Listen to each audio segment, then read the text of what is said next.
করবা? তুই দেখ আমি কিভাবে রান্না করি। আমি প্রথমে ঝিঙেটাকে একদম টাটকা গাছ থেকে পেড়ে এনেছি, এনে আমি এই যে ঝিঙেটা কাটতে বসে গেছি। তো আমি ঝিঙেটা এই যে কেটে আলু কেটে নিয়ে আমি এই যে ধুয়ে রেখেছি, রেখে হচ্ছে আমি ডালটা ভাজা বসিয়ে দিয়েছি আমি ডালটা। তো এই যে এখন আমার কি ডালটা করবা ভাজা মা? হচ্ছে, মশলাটা করব। তুই দেখ এবার আমি জিরে শুকনো লঙ্কা আর আদা এই যে আমি শিল নোড়ায় বেটে নিয়েছি, আর এই যে ডালটা আমি ভাজা করে লাবিয়ে নিয়েছি।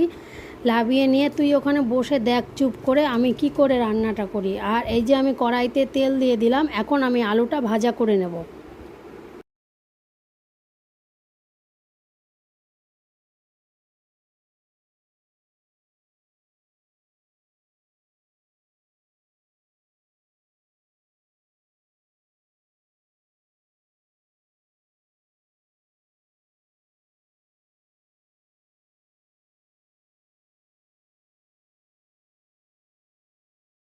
আলুটা লবণ আর হলুদ দিয়ে ভাজা করেছি, ভাজা করে এই যে লাবিয়ে নিয়েছি। আর ওই একই তেলে আমি হচ্ছে জিরে শুকনো লঙ্কা তেজপাতা ফোড়ন দিয়েছি।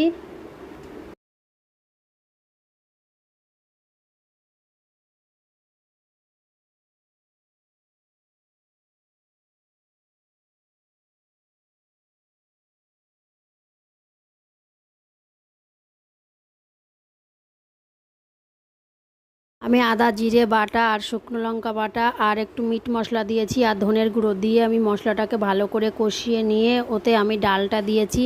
ডাল দিয়ে আমি ভাজা করেছি, ভাজা করার পরে তারপরে আলু দিয়েছি। আলু দিয়ে তো এই যে আবার ভাজা করছি, তা আলু দিয়ে ভাজা হয়ে গেছে। এবারে আমি ঝিঙেগুলো দিয়ে দিয়েছি, ঝিঙে দিয়ে তো অনেক সময় ধরে ভাজা করেছি।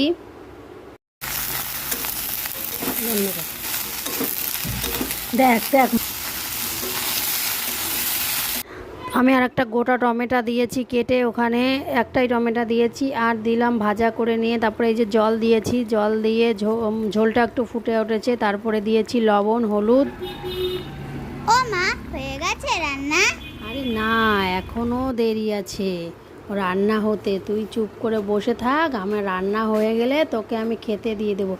আমার রান্না হয়ে গেছে, তো আমি লাস্টে একটু গরম মশলার গুঁড়ো দিয়েছি আর চিনি দিয়েছি, আর হচ্ছে লাবানোর আগে একটু ঘি দিয়ে না। ও মা, রান্না হয়ে গেছে, দাও আমাকে তাড়াতাড়ি খেতে দাও। আচ্ছা দিচ্ছি, বস। তুই খাওয়ার জন্য পাগল হয়ে গেছিস?